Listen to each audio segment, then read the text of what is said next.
Shabbat Shalom, brothers and sisters, on this amazing Shabbat day. I follow the solar lunar calendar. I just wanted to share some quick notes, guys, that I've learned that will blow your mind because there's power in the name. God's not a name. Jesus ain't even a name. Once you research it, there wasn't a Hebrew on earth named Jesus. That's a Latinized Greek version. I'll just share a couple quick facts, and this might blow your mind. I encourage everybody to research it. In fact, Yahuwah is used about 7,000 times. Isaiah chapter 2, verse 6. If you are to be his people, then you must know his name. Very interesting. Acts 4:12. And there is no deliverance in anyone else. There is no other name under heaven given among men by which we must be saved.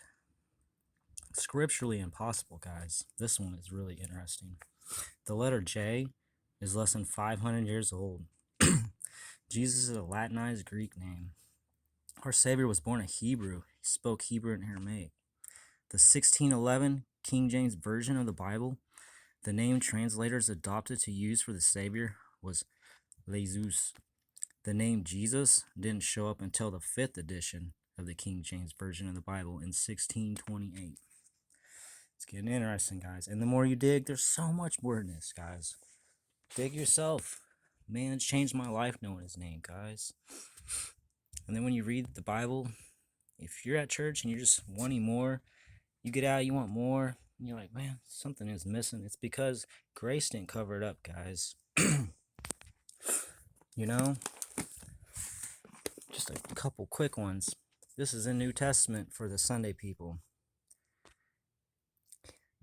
He that has my commandments and guards them, he it is that loves me. And he that loves me shall be loved of my Father. And I will love him, and will manifest myself unto him. That's in the New King James, guys. There's one quick one real quick. Matthew 5:17. Think not that I have come to destroy the Torah or the prophets. I am not come to destroy, but to fulfill. That was our Savior in the New Testament, guys. Grace is starting to look a little off, don't you think?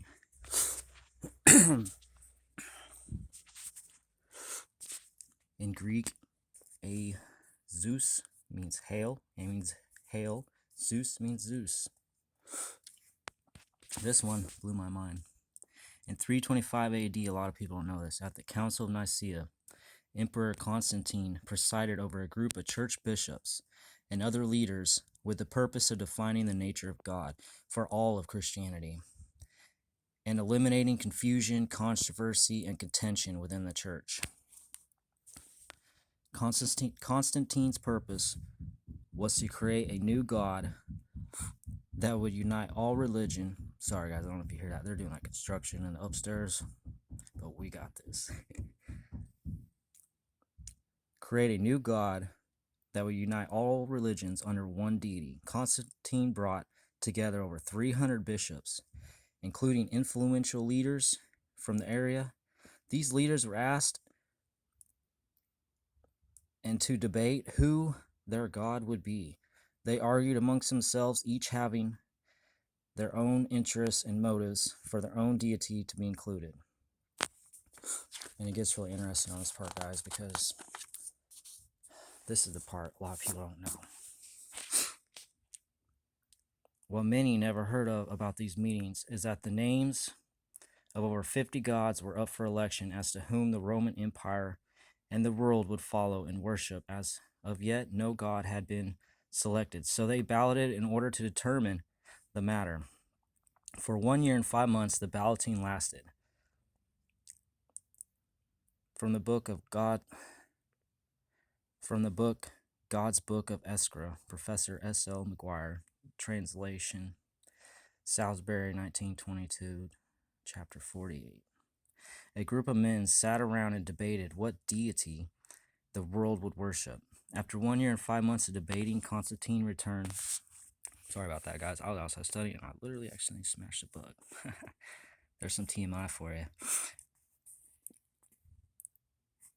After 1 year, 5 months of debating, Constantine returned to the Nicene Council to find the leaders had not yet agreed on a new pagan deity. They did, however, narrow the list down to 5 pagan deities. Prospects. Stick with me, guys. It's about to get interesting. These 5 prospects were Zeus, Mithra, Caesar, Krishna, Horus. The Historia Ecclesiastica, Eusebius, circa 325. As ruler, Constantine chose to combine 2 of the deities into one. He chose Jesus, also known as Zeus, to be joined with, here it is, guys, the Eastern savior god Krishna. Note that Krishna is Sanskrit for the word Christ. When you combine the 2 words, they equal Jesus Krishna, now known as Jesus Christ. I know, guys, it sounds like a lot, but once you let it sink in and you research it on your own, oh, dude, it's going to blow your mind. You can come up out of her, guys. The truth. A ratified vote was taken by the council that totaled 161 to 157 in favor of Constantine's wishes. Thus, the name Jesus Krishna, aka Jesus Christ, became the official name of the new Roman god of the world. It's still under Constantine's power spell, guys. The Sunday thing, still going on. The Savior said, I have not come in my Father's name. Or the Father said, I have come in my Father's name, and you do not receive me. If another comes in his own name, him you will receive. If Savior said he came in his Father's name, then his name is in the Father's name. The Father's name is Yahuwah. In Hebrew, it's spelled Yohe, Bahe, and pronounced as Yahuwah. Savior's name is spelled in modern Hebrew, and I did not get to all that, guys, but it's Yahusha. Yahusha HaMashiach, guys. That's his name. That's for God's name. And they combine, guys. Yah save. Yah saves.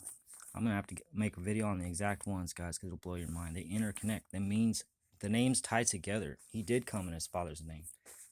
Praise you, Yahuwah. Thank you for this awesome day, guys. I hope this helps somebody. May Yah Baruch you in Yahusha's name. Amen.